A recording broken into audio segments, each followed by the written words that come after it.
Oh, let's dance, dance, you and I. Move your body to the sky. Love the way you shake it down, break it down, move the thing around. Feel it in your bones. 네, 1부는 생활 속 이슈들을 속속들이 들어보는 이슈 인터뷰 시간입니다. 코로나19 상황이 길어지면서 의료 현장에 쌓여온 인력, 병상 부족 등 각종 문제가 더 이상은 버티기 힘들 정도라고 합니다. 치료가 필요한 환자가 병원에 들어가는 것도 어려운 상황이 발생하기도 한다는데요. 실제 현장 상황은 어떤지 인도주의 실천 의사협의회 정형준 공공의료위원장 연결해 이야기 나눠보겠습니다. 위원장님 나와 계시죠? 예, 안녕하세요. 예, 정말 수고 많으십니다.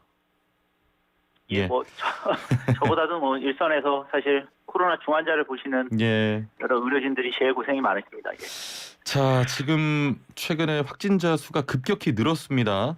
의료 현장이 더 이상 버티기가 힘들다 이런 이야기까지 나오는데 현장 상황은 어느 정도인지요?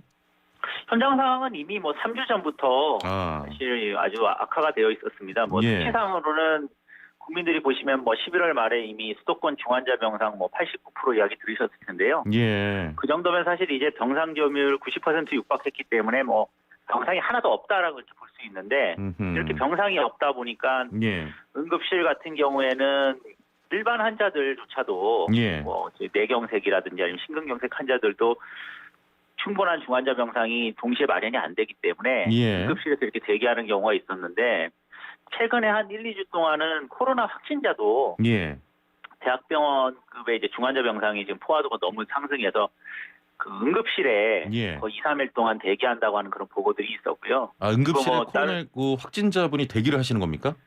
예, 그 이제 중환자 병상이나 음압 병상이 이제 없으니까. 충분하지 않고 또 하나는 만약에 비어 있다고 해서 갔더라도 그 전에 계시던 분이 이제 떠나고 나면 그냥 몇 시간 안에 하루 안에 그 병상이 다 다시 다음 사람으로 넘어가는 게 쉽지 않거든요.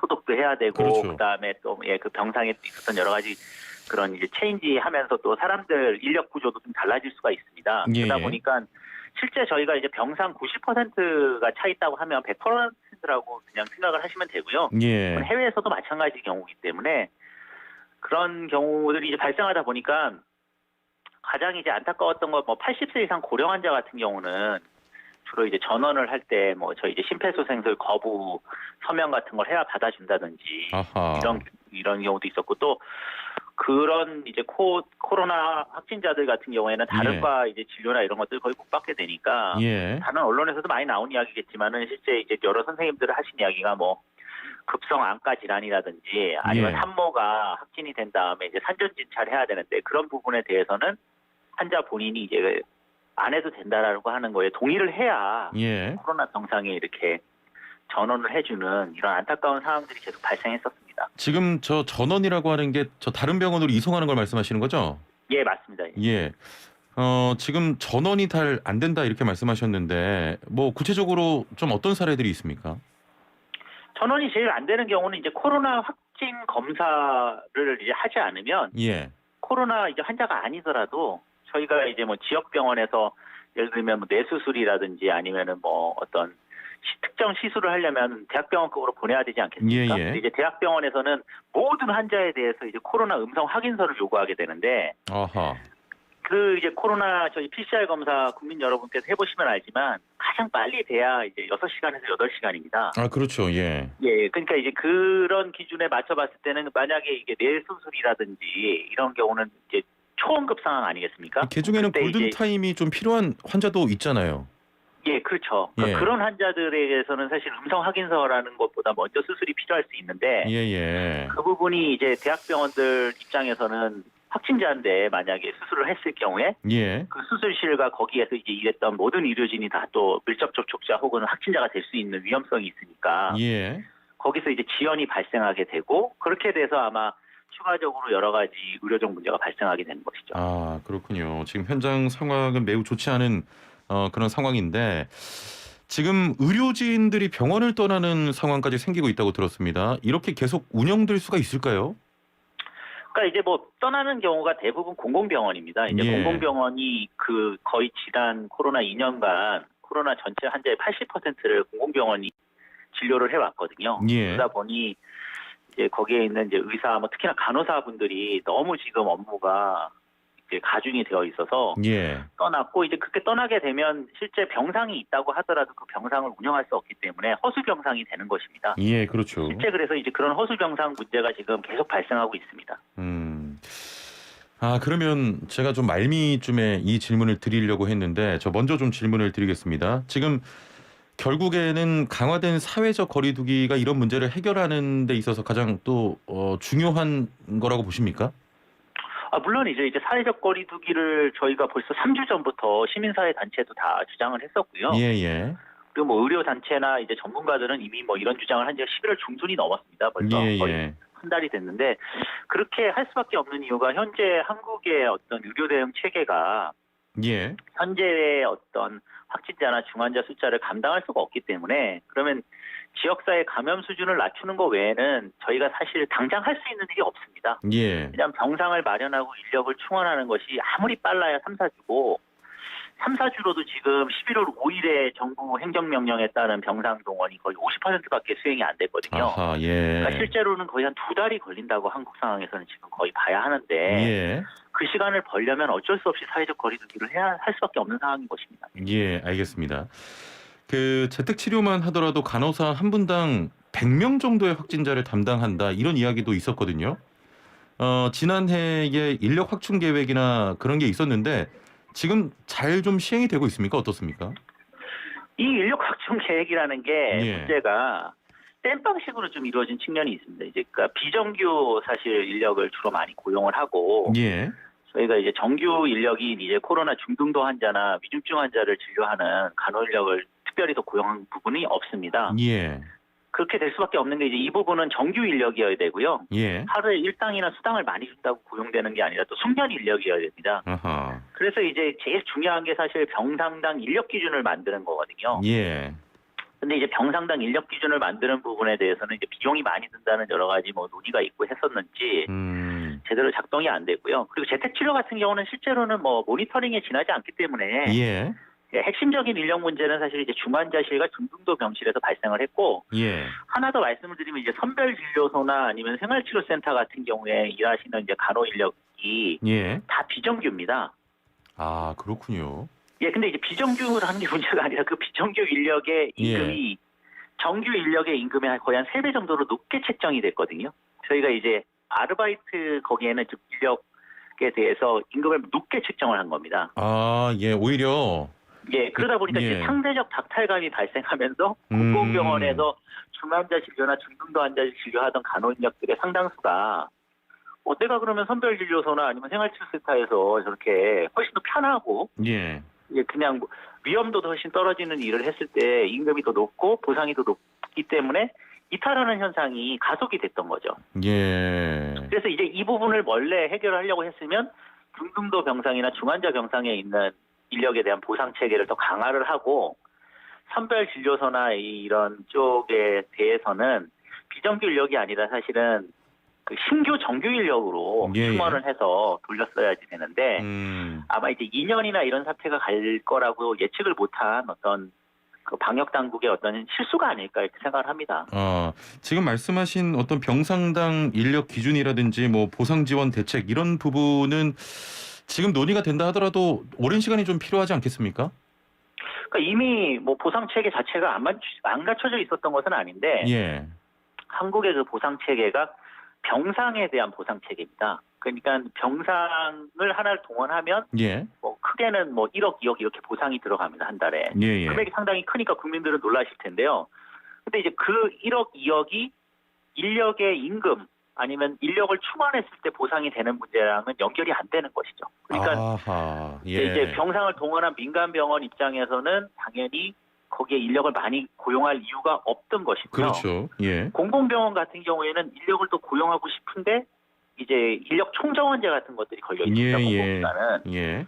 그리고 이제 숙련 인력이 또 대학병원급은 상당히 원래 임금이 높았으니까 있었지만 공공병원은 어차피 그 인력의 그 임금 수준이 좀 상대적으로 또 낮았는데 이분들이 나가니까 못 붙잡게 되면서 악순환이 발생한 겁니다. 알겠습니다. 그래서 병상 대비 이제 이 보상 체계를 사실 인력 대비 보상 체계로 변화해야지 앞으로 장기적으로는 좀 더 나은 상황을 예측할 수 있을 것 같습니다. 예. 지금 그 공공병상 확충의 경우에는 이런 총각을 다투는 상황에서 바로 될 수 있는 건 아닌 것 같은데 병상 확보를 위한 다른 방법은 없습니까? 그렇기 때문에 현실적으로는 한국 상황에서는 자원이 가장 많이 배정이 되어 있고 예. 가장 인력이 많고 중환자 진료를 할 수 있는 대형 민간 병원들 동원 밖에는 당장 할 수 있는 의료자원 마련 대안은 없습니다. 실제로. 예. 대형 민간 병원 동원. 근데 이제 대형 민간 병원 동원을 저희가 아예 안 한 건 아니고 예. 작년 12월부터 이제 행정명령을 통해서 지금 중환자 예, 11%에서 올해 9월에 1.5% 지금 이제 11월 아까 말씀드린 5일에 나온 1.5% 추가해서 이제 3%까지 지금 예. 명령은 떨어져 있는데 3%까지 지금 동원이 잘 안 되고 있고요. 첫 번째가. 두 번째는 그 정도만 가지고는 이런 어떤 사회적 거리두기를 완화하는 방식의 일상 회복에서 효과가 좀 떨어진다는 것이 예. 전문가들의 의견이고 아마 대형 민간 병원의 병상의 한 10% 정도까지는 동원을 해야지만 이 문제가 해결되지 않을까 생각을 합니다. 지금 동원이 안 되는 이유는 민간 병원에서 거부해서 그런 겁니까? 그것보다는 이 병원 자체의 코로나 진료를 위한 부분을 대형 민간 병원에는 주로 중환자, 위중증 환자 진료 업무만 부담을 시켰습니다. 예. 예, 그러다 보니까 이제 그렇게 되는 구조에서는 중환자 병상을 개편해야 되니까 일반적인 의료 시스템 자체를 개편하지 않은 문제가 발생했고 또 위중증 환자 치료가 끝난다고 그냥 집에 가시는 게 아니라 중등도 환자로 바뀌거나 경증 환자로 바뀌면 또 전시를 해야 되지 않겠습니까? 예. 근데 이제 이런 대형 민간 병원은 위중증 환자의 중환자실만 배치하다 보니까 다른 병원으로 옮겨야 되는 그런 상황이 발생을 했습니다. 이제 여기서. 그렇군요. 근데 거기서 이제 시간차가 발생을 하고 또 다른 병원도 차 있으니까 계속 악순환이 된 부분이기 때문에 병원 내에서 이제 저희가 흔히 이제 이야기하는 스텝업, 스텝다운이 될 수 있는 정도의 병상 규모를 가지고 운영할 수 있게 좀 지원도 폭넓게 하고 병상도 훨씬 더 많이 동원하는 수밖에 없다고 생각합니다. 예, 알겠습니다. 지금 뭐 단계적 일상 회복이 시행됐을 때만 해도 코로나19와 이제 작별하는 거 아니냐 이런 기대감이 있었는데 확산세가 다시 거셉니다. 지금 한국의 의료 대응 어떤 역량과 수준을 봤을 때 이게 언제까지 버틸 수 있겠습니까? 확산세가 계속된다면요. 현재 지금 의료 대응 능력은 이제 완전히 포화 상태이고요. 예. 그렇기 때문에 아까 제가 말씀드린 대로 현재 확진자나 위중증 환자 수준을 떨어뜨리지 않으면 지금 수준에서는 감당이 불가능한데 이제 주요 유럽 국가들이나 이런 나라들의 경우를 봤을 때는 그래도 한 짧게는 4주, 길게는 한 2달 정도면 일정 정도 또 체계 변화가 가능은 합니다. 그러니까 이제 그 체계 변화 자체를 우리가 아예 못할 거라고 단정하고 우리가 이제 가야 될 방향이 사실 위드 코로나는 맞기 때문에 그 방향 자체를 철회할 수는 없다고 저는 생각하고요. 그런 측면에서는 좀 현장을 직접 방문해서 방역 당국이 실제로 벌어지고 있는 병상 문제를 이렇게 통계적인 어떤 병상 몇 퍼센트 포화, 숫자 이런 게 아니라 어떻게 문제를 해결할 수 있는지 현장 친화적으로 접근을 해서 거기에 자원을 좀 투입하고 즉각적인 어떤 반응이 나올 수 있을 정도의 대안들을 계속 생산해야 된다고 생각을 합니다. 아니 일반 시민으로서 계속 이 부분이 가장 중요해 보이고 궁금한데 지금 사회적 거리두기 고강도가 내일부터 시행이 됩니다. 16일간 하겠다 이렇게 예정이 돼 있는데 현재 수준의 거리두기로 한 16일 이후에는 또 강화될 수 있겠습니다만 한 달 정도면 의료 현장에 시간을 좀 벌어줄 수 있을 거라고 보십니까? 일단 안 하는 것보다 현장에 훨씬 더 시간을 벌어줄 수 있다고는 생각을 합니다. 다만 이게 너무 늦었습니다. 저희가 전문가들이나 이렇게 늦었고 지금 이제 이게 배수구 그 증가할 수 있는 여러 가지 요인과 또 겨울 요인이 겹쳐 있는 상황에서 이제 사회적 거리두기를 2주를 강화를 해도 이제 확진자가 줄고 위중증 환자가 주는 효과를 발휘할 수 있는 거는 최소 4주가 지나야 될 것이기 때문에 그 사이에는 좀 국민들께서 더 어쩔 수 없이 뭐 재택 근무를 하실 수 있는 분들이나 아니면 회사나 이런 데는 그런 걸 더 해서 이동량을 더 줄일 수 있는 모든 수단을 다 강구해야 될 거라고 생각을 합니다. 결국 뭐 확진자를 줄이는 게 가장 최선의 방법이니까요. 지난 겨울에도 확진자 수가 상당했는데 지금이라도 당장 준비할 수 있는 게 있다면 어떤 게 있을까요? 뭐 그 부분은 이제 뭐 중대본이나 아니면은 뭐 방대본에서 논의를 해서 여러 이제 강력한 수단들을 좀 동원해 주시면 좋은데 뭐 예. 지금 합의된 수준이 아마 내일부터 시작하는 수준으로 보여서 그것에 대한 아쉬움을 막 자꾸 이야기하는 거는 그렇고 다만 이제 저희가 지금 할 수 있는 부분은 일단 백신 접종 그거는 할 수 있는 한 최대한 빨리 해야 될 것 같고요. 국민들께서도 빨리 뭐 백신 부스터샷 맞으러 다 나와 주셔야 될 것 같고 또 두 번째는 불필요한 모임이나 어쨌든 이동을 최소화하는 것이 우리 이제 주변의 이웃과 우리 부모님들 특히나 이제 고령자들 보호하는 길이다라고 생각을 해주시면 좋을 것 같고 정부는 어쨌든 지금 민간병원 동원 문제를 계속 이야기 안 하고 있거든요. 계속 공공병원들 지금 더 쥐어짜는 부분 이야기하는데 그렇게 해서 지금 문제 해결이 안 된다는 점을 좀 자각을 하고 민간 대형 병원들을 직접 찾아가고 또 국민들한테 설명을 해서 그곳에서 있는 비응급 비지 중증 치료를 좀 미루고요. 지역사회 다른 병원으로 옮기든지 하고 훨씬 더 코로나 진료에 좀 더 많은 자원 투입할 수 있게끔 행정 절차 돌입해야 될 거라고 생각합니다. 알겠습니다.